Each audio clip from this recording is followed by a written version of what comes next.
a little white animal that was having some problems. You know, this is that animal that can't really digest anything. And I took a look at him 2 days ago, and I took a look at him yesterday. And he just, and I was taking a look at him, and I don't think he can really digest anything. I think he's still having problems. And so I put him in this front preconditioning pen by himself. And I actually gave him grain and hay separately so he can eat whatever he wants, because I mean he's obviously been walking around eating a lot of grass, and he can't digest the grass. But this is what I was talking about. You know, this is what I've been talking about when you have a small little calf, and even if you precondition them, and you know, you know, every once in a while, you know, like I have an animal right now that even though I've preconditioned him for you know, a month or two, he's effectively still not able to digest grass. All right, he's still not able to digest grass.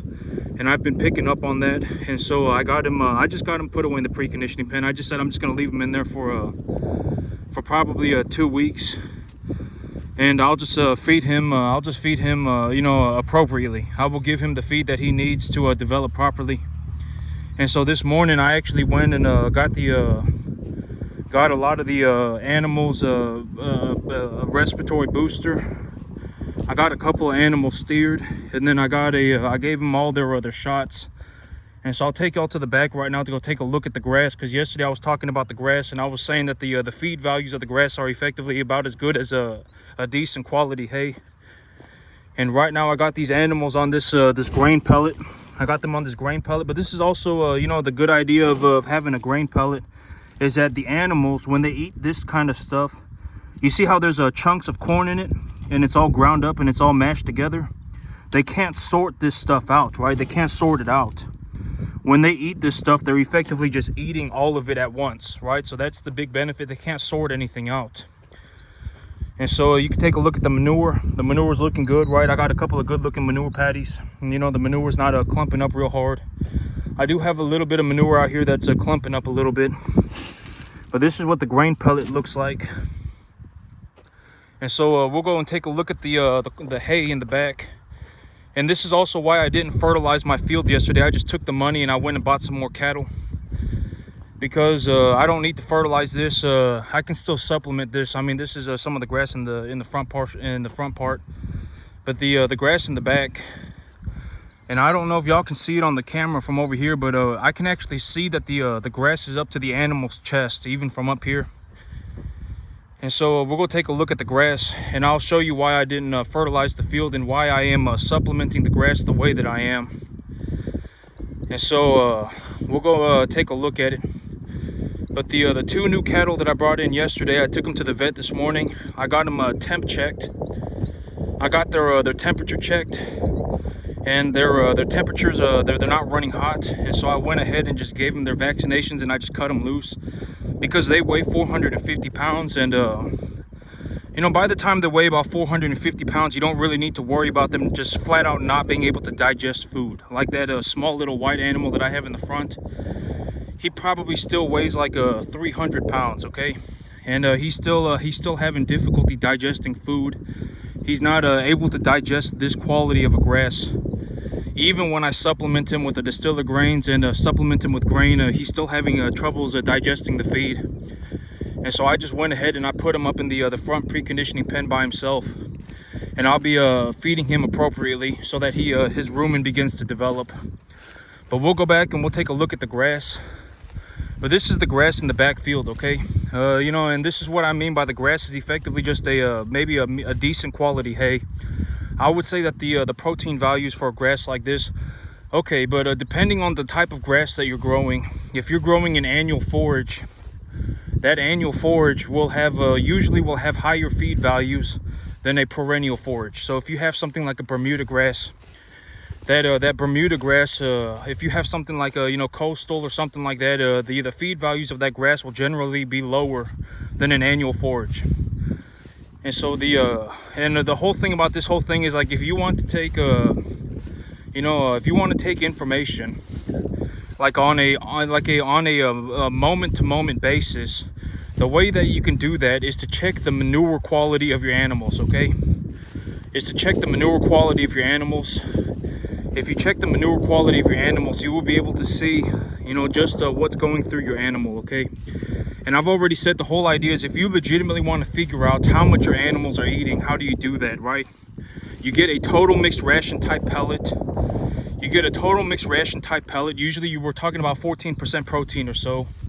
And then, you know, you can even get creep pellets. All right, if you get creep pellets, I mean, if you get a 14% creep pellet, usually that'll be okay too.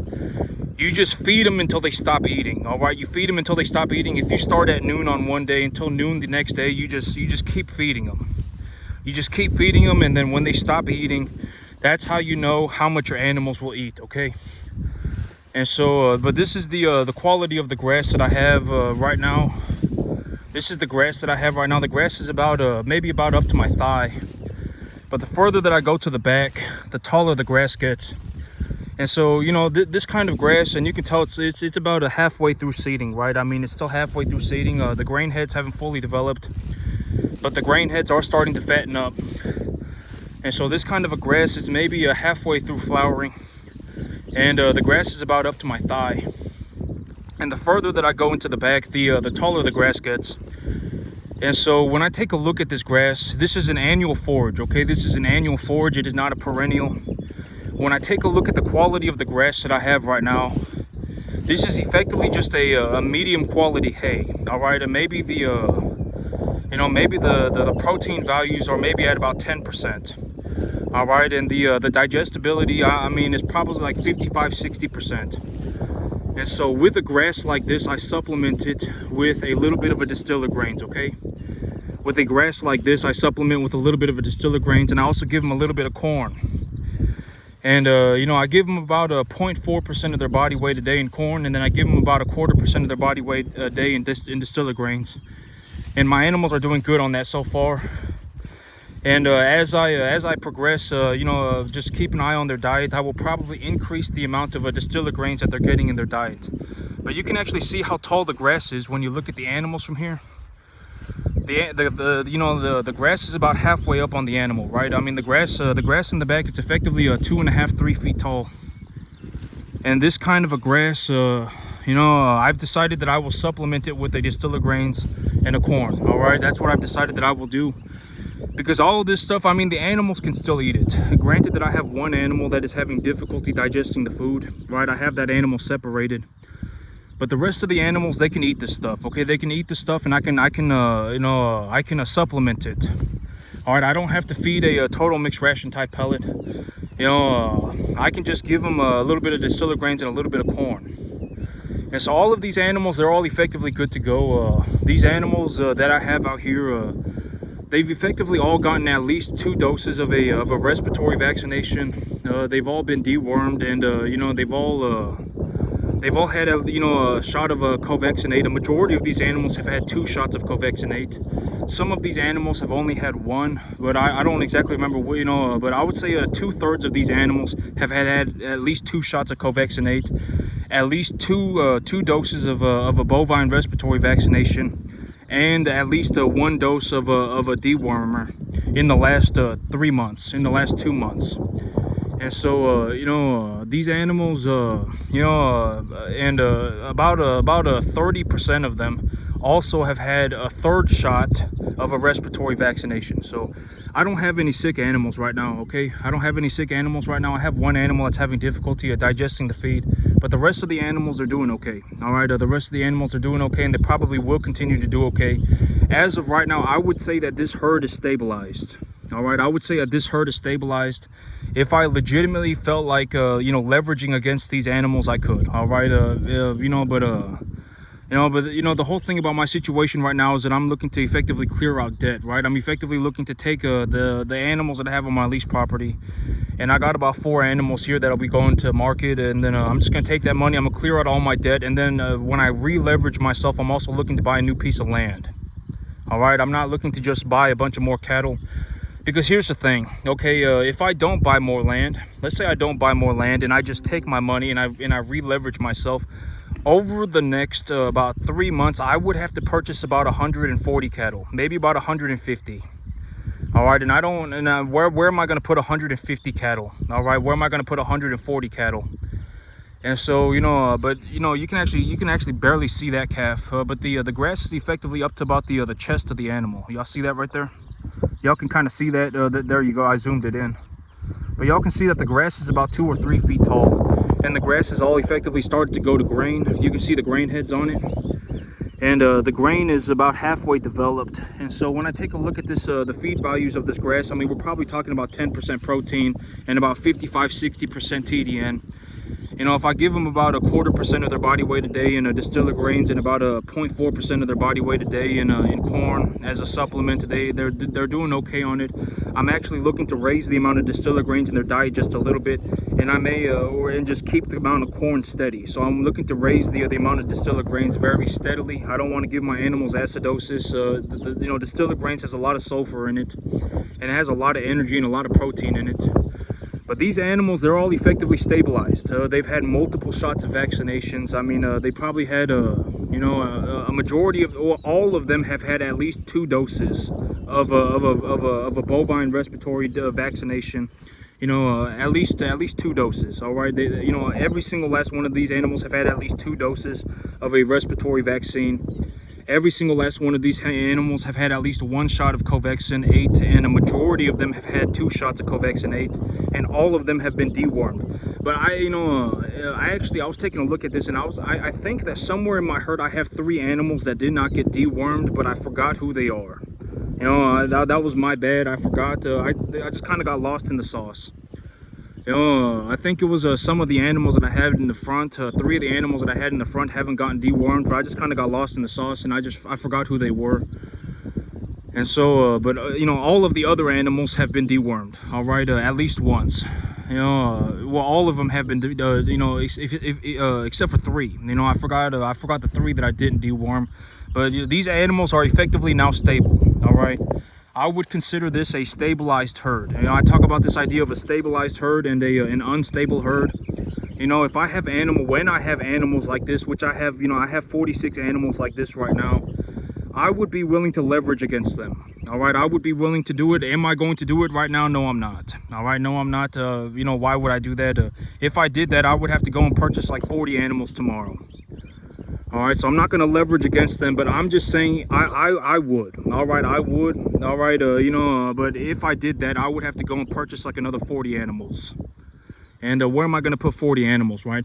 I really need to buy myself a new piece of land. And and when I clear out my debt, I will go and I will buy myself a new piece of land when I re-leverage myself. But I got the other half of the animals over here. These are the other half of the animals, and you can take a look at the grass. I mean, the grass is probably 2 or 3 feet tall. And also, you got to understand that this grass is being grazed 24/7 by about 4 animals an acre. Okay, I graze this grass 24/7, 4 animals an acre, about 500 pounds on the average. And my grass still looks like this. What is this? Oh, it's just a piece of trash. But I graze this grass 24/7. Okay, I have these animals out. I let them eat as much as they want. All right, I leave these animals effectively on an all-you-can-eat buffet all the time. And this grass is being grazed 24/7 with about 4 animals an acre, and the average weight of the animal is probably about 450 pounds, 500 pounds. All right, something like that, 450, 500. And my grass still looks like this. All right, and this is what I've been telling you. The whole thing about growing grass is that it is, number one, it is very cheap. And I mean, and you can effectively, like me, if I was legitimately going to feed my grass, if I was legitimately going to feed this grass to the animals, I would have to graze like 9 or 10 cattle per acre. All right, I would legitimately have to have like 9 or 10 cattle per acre, and even then, they may not eat all of it. All right, they may not even eat all of it even then. All right, this is also why I encourage learning how to grow grass. Because why? Because grass is very cheap to grow, but it is very difficult to do correctly. All right, if you cannot grow grass, you're probably not going to make it in the cattle business. You probably won't. I mean, you may be able to make a small living for yourself, but effectively, death by 1,000 cuts. All right, if you cannot grow grass, you're effectively going to be in a situation where you're always trading the commodity market. And if you're always trading the commodity markets, I called it the double whammy. When you get hit by a double whammy, you will lose all of your money. All right, effectively, all right, you will lose all of your money. All right, life is not a Disneyland adventure. No one cares what you want. No one cares what you think. You can either do it or you can't, okay? And I am showing you my results. I am here to show you my results, to just show you that it's possible. All right, I actually do this stuff in real life. I actually do it. All right, I'm here to tell you that it's possible. This is what my results are. I grow this grass for about $350 a month. I graze it with 4 animals per acre, 24/7.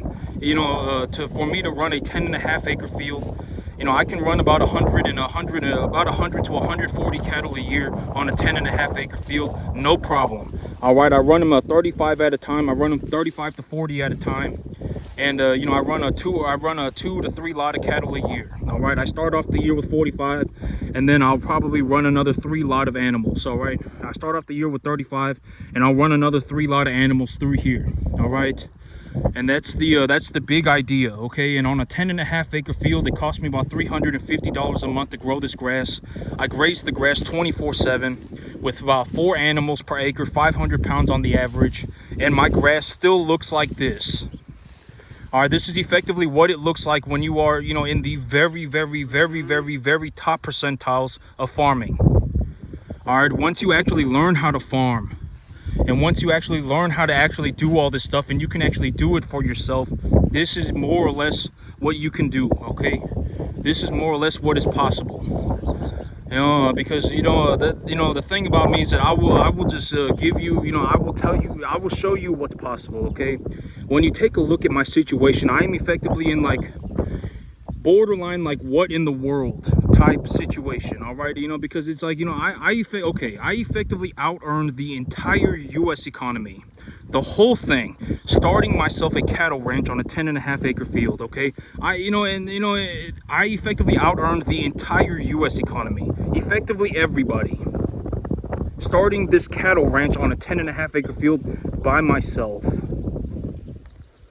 All right, and my business effectively cost me about $350 a month. For me to grow grass like this, it cost me about $350 a month. I don't care about the cost of the grain, because if I have grass like this, when I supplement the grass with a little bit of grain, I actually make positive returns on that grain. Granted that I have the grass. Once I have the grass, if I'm feeding 90% of the animal's diet, if I'm feeding 80% of the animal's diet in grass, and I supplement them maybe 1% of their body weight a day, 0.75% of their body weight a day with some kind of a grain supplement, and that 0.75% of their body weight a day puts on an extra 1 pound on the animal, then I make a positive return on my grain investment. All right, I don't care about the cost of the feed. When I have the grass, I don't care, because I will actually make money on the grain, because the animals will get about 75 to 90% of their diet on the grass. All right, they will eat about 75 to 90% of their diet on the grass. I supplement them with a little bit of grain, and when I supplement them with that little bit of grain, effectively it's like I'm putting 75 cents into it. I'll put 90 cents into it, and I'll get $2 back. Do I feed my animals their entire diet in a total mixed ration all the time? No, I don't. That's called cattle feeding, and cattle feeding does not have a lot of money in it. All right, cattle feeding is effectively, cornered by big commercial level, industries. All right, big commercial level industries. Why would I get in the cattle feeding business? The cattle feeding business is a miserable business. All right, granted that you don't have if you have a massive scale to it, then you can make money on it. All right, are you going to make, I wouldn't touch the cattle feeding business, with a, I wouldn't do that. I wouldn't do that business model, okay? I grow the grass. I put the animals on the grass. They get about 90% of their diet. They get about 75% of their diet. This grass costs me about $350 a month. So I take the grass, I feed the animals 75 to 90% of their diet, and then I supplement it with a grain. And when I supplement it with the grain, I'm effectively going to be feeding them about 0.75% to 1% of their diet, not of their diet, of their body weight. So effectively 20 to 30% of their diet will come from grain. And when I supplement them with that grain, you know, when I have them on this grass and I supplement them with that grain, I will actually make a positive return on my grain investment, and that grain investment is tax deductible. All right, so why would I not feed my animals grain? All right, that's the big idea, okay? That's the big idea. I feed a majority of the animals' diet on grass, and then I supplement them with a little bit of grain. Usually we're talking about 5, 6, 7 pounds of grain. For about a 500-pound animal, we're talking about 4 or 5 pounds of grain a day, all right? 4 or 5 pounds of grain a day, and when I feed them that 4 or 5 pounds of grain a day, they will effectively put on an extra pound. Or just about an extra pound. And you know, $4 or, you know, excuse me, 4 pounds of grain, I pay about 12 cents. You know, 15, 16 cents for a total mixed ration, and about 12 cents for corn. And so, you know, so if I'm feeding 5 pounds of grain and it costs me 16 cents, if it costs me 15 cents, so it's actually about 16 cents. So it's 16 cents times 5, that would be 90 cents. And if I put on an extra, let's say, you know, even half a pound on the animal, I will make all my money back. Grain does not cost me anything in this kind of a business situation.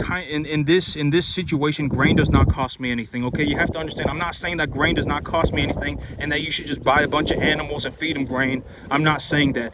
I've even said that I discourage that. You know, you should not be in a situation where you probably don't want to be in that business model, you know, because if you're buying cattle all the time and then you're just putting them on a commodity feedstuffs, you're effectively just trading commodities, all right? And if the commodity markets go out of whack, if the commodity markets effectively hit you with a double whammy, there is a very, very, very strong correlation as a counterbalance with the cattle market and the grain market, okay? If grain prices explode, if grain prices go high and cattle prices go down at the same time and you're trading commodities, you're effectively doomed, all right? You will hemorrhage money. All right, in this kind of a situation, you know, I don't even get close. I don't, you know, I'm legit, okay. And I was actually thinking about this, and I don't really want to, you know, whatever. But well, okay. But here's a way to put it. You know, I make about my net profit per animal is about $750. Okay, I have a net profit margin of $750. So for me to even start losing money, I would, you know, you know, if I was going to talk about losing money, it would have to be like I lost 60% of my herd, you know, you know, corn prices doubled, and then, you know, the feeder cattle price, you know, it would have to be some, you know, absurd thing, okay? And this is also why I suggest, well, growing grass, right? Because if you grow grass, all of this grass, all of it, this grass costs me about $350 a month. I graze this grass 24/7 with 4 animals per acre, and it still looks like this, all right? This is real life. I'm not lying to you about it. I'm not giving you wrong information. I am telling you the truth. I graze this grass 24/7 with 4 animals per acre, okay? And it cost me $350 a month, and it still looks like this. All right, when I have grass that looks like this, you know, I supplement it, you know, when I have grass that is like this, I supplement it with distiller grains and corn. All right, I take about 0.4% of the animal's body weight in corn, and I feed them in corn, and then I give them about 1/4% of their body weight a day in distiller grains.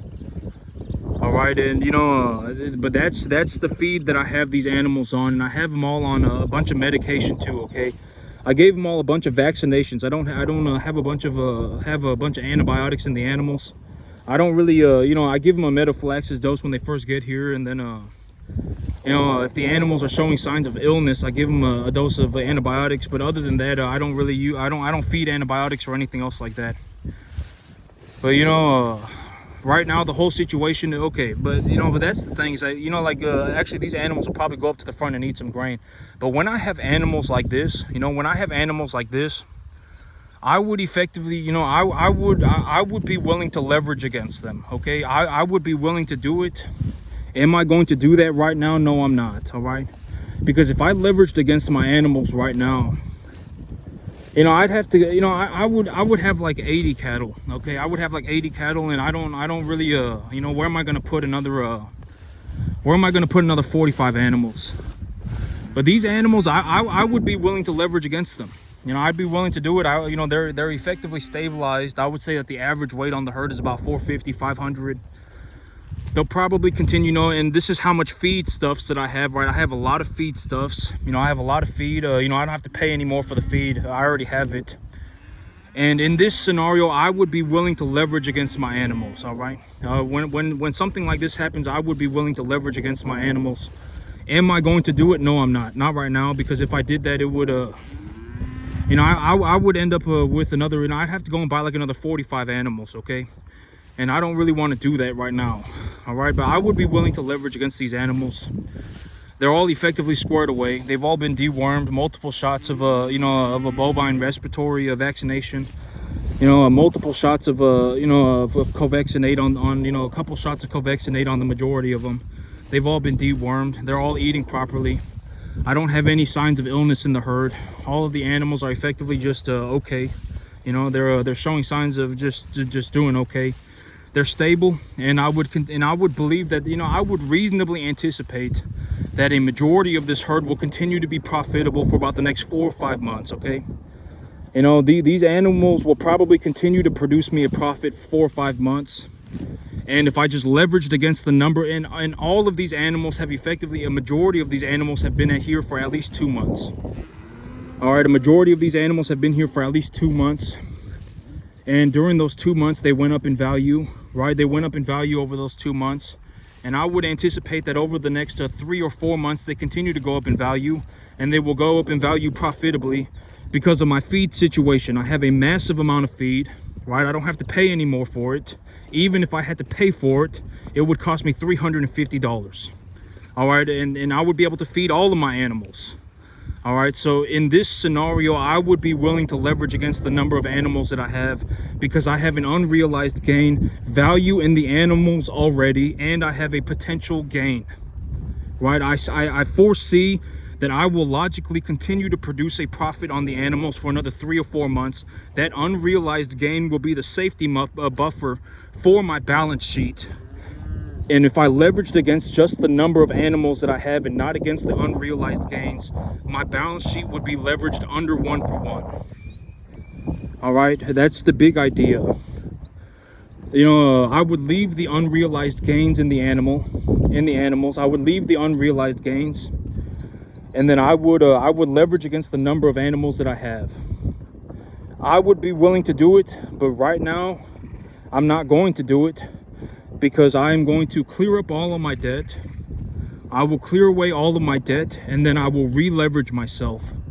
And when I re-leverage myself, I will also buy myself more real estate. That's the big idea, okay? I will buy myself more real estate, and then that's the big idea, okay? I got a couple of properties that I'm looking at. I'm gonna go and take a look at them, and then I'm gonna go and see what I need to do, see what I should do, and keep my business rolling forward. But as of right now, I'm effectively good to go. All right, I have a but that's what the grass looks like in the back. I'm trying to see if these animals, they're all hanging out in the pond. I thought they were gonna follow me up here, and that they were gonna come in and eat this grain pellet. I'm gonna see if they maybe if they see me messing with it, they'll come up here. No, they're not gonna come up here. But these animals, they're all effectively stabilized. Okay, they're all effectively stabilized. I would say that I probably have very, very, very minimal problems with these animals. Okay, they've all had multiple shots of they've all had multiple shots of BRD vaccine. All right, all of them have had at least 2 doses of BRD vaccinations. And a majority of them have had all of them have had at least 2. All right, all of them have had at least 2. They're also got Covexinate, and they've all been dewormed. I've preconditioned these animals by myself. Okay, when all these animals came in, I actually preconditioned them all by myself. All right, so I also did that. I actually took the time to make sure that I preconditioned it, and I put in the effort to precondition them all by myself. Okay, You know, and I've already said that the whole idea is that when I bring home an animal, even if they tell me that the animal's preconditioned, I'm just gonna anticipate that the animal's not preconditioned and just precondition the animal by myself. And you know, I preconditioned these animals for about 2 months. But these animals, they're all effectively good to go, okay? They're all effectively good to go. You know, I probably won't have very much issues with any of these animals. I have a large amount of feed on the field, and with this kind of feed, I can just supplement them with a little bit of distiller grains and a little bit of corn. And maybe here in about 2 months, I'll be baling hay on the lease property.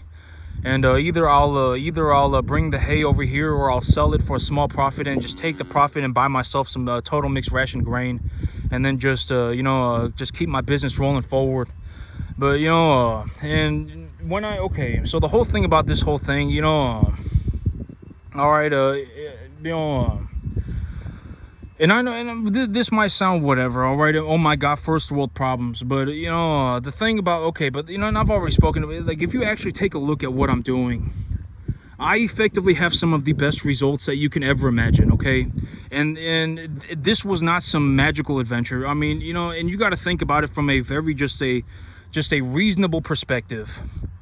If it was easy to make $30,000 a month, if it was easy to run, you know, 150 cattle a year by yourself, if it was easy to grow the grass like this, everybody would already be doing it. Everybody would do it. I mean, you know, who do you know that would not do it, right? I mean, you know, just take a second and think about that. All right, you know, and you know, my income is going up so quickly that it's actually sometimes it's making me feel sick. All right, and I know it's like, oh my god, first world problems, but you know, and I've already said that I'm not too worried about it, okay? I'm not too worried about it. I believe that within you know, maybe a couple of months, that you know, it will just have passed, and I'll feel okay about it again, okay? You know, I probably won't whatever, but my income is actually going up so fast that it's actually making me feel sick at times. All right, the amount of money that I am making is going up so quickly that it's actually making me feel sick. All right, sometimes it will make me feel sick. All right, my income is going up so quickly that it's borderline nauseating at times. All right, and you know, and I you know, but you know, and I don't know, you know, and I've already said, you know, here in probably about 2 or 3 months, I mean, it will probably just pass, and I'll probably be okay again. All right, I'll probably just be just fine. You know, I'm not too worried about it. I'm not gonna go and you know, develop a drinking problem because I'm having difficulties coping. All right, I'm not gonna go and start gambling because I'm having difficulties coping. I'm not gonna start doing drugs because I'm having difficulties coping. I'm just telling you that, you know, this is a very realistic, it's what's happening, okay? I actually feel nauseated at times because of the amount of money that I'm making is going up so quickly. All right, I actually feel nauseated about it. And I'm not going to go and develop a drinking problem. I'm not going to go and develop a drug problem. I'm not going to go and develop a gambling problem because of it. I'm just telling you that it's happening, okay? I'm just, you know, for whatever it may mean, I'm telling you that it is happening. All right, you know, and I'm completely okay with it. Now, I've already said that, you know, I've already decided that this is the direction that I will go. And here in a couple of weeks, here in a couple of months, I will probably just feel okay about it again. And you know, it just is what it is, okay? I feel it's okay. It's okay, okay? You know, I'm not gonna go and develop a drinking problem, okay? I'm not gonna go and develop a drug problem. I'm not gonna go and develop a gambling problem. You know, it's just something that's happening, okay? I actually feel nauseated because of the amount of money that I'm making is going up so fast. It actually makes me feel nauseated. All right, I actually, like, it makes me feel, I don't know how to describe it. It's almost like I ran 10,000 miles and now I feel like I'm about to throw up. All right, it's like running so far that you legitimately think you're gonna vomit. That's what it feels like. All right, you know, and it's like feeling like that for like hours at a time. All right, it's like, imagine that you ran so far that you were gonna throw up. You were just gonna puke your brains out, and then feeling like that for like 2 hours straight. You know, but I'm not too worried about it. I'm not going to go and start drinking because of it. I'm not going to go and start doing drugs because of it. I'm not going to go and start gambling because of it. I'm not going to go and become an idiot because of it. I'm just telling you that that you know, this is something that I've actually had to deal with. All right, and here in probably a couple of weeks, the feeling will probably pass and then I'll be okay. So I'm not too worried about it. But just to put things in perspective, like right now, I'm looking to re-leverage myself. But if I was not going to re-leverage myself, I would be willing to leverage against every single one of these animals. All right, I would go right now and purchase another 40 animals if I was not going to re-leverage myself.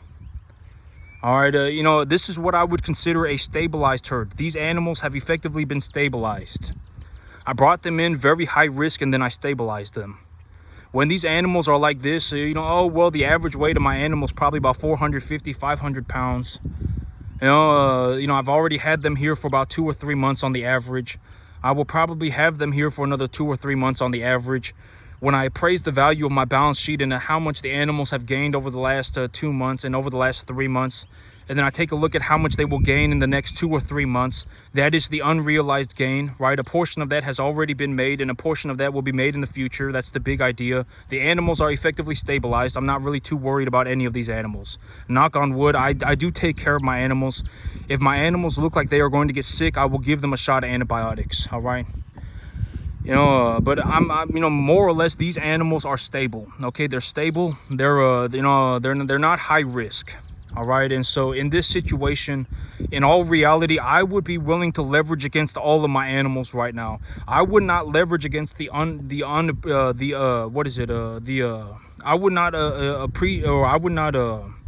would not leverage against the unrealized gain, but I would leverage against the number of animals that I have. And the unrealized gain that is on the balance sheet would be the safety buffer for my balance sheet, and it would effectively maintain a under 1-to-1 leverage on the balance sheet.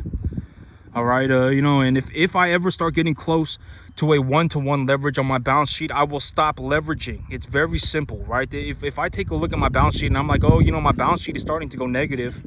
Oh, my balance sheet is starting to go over a 1-to-1 leverage. I will stop leveraging.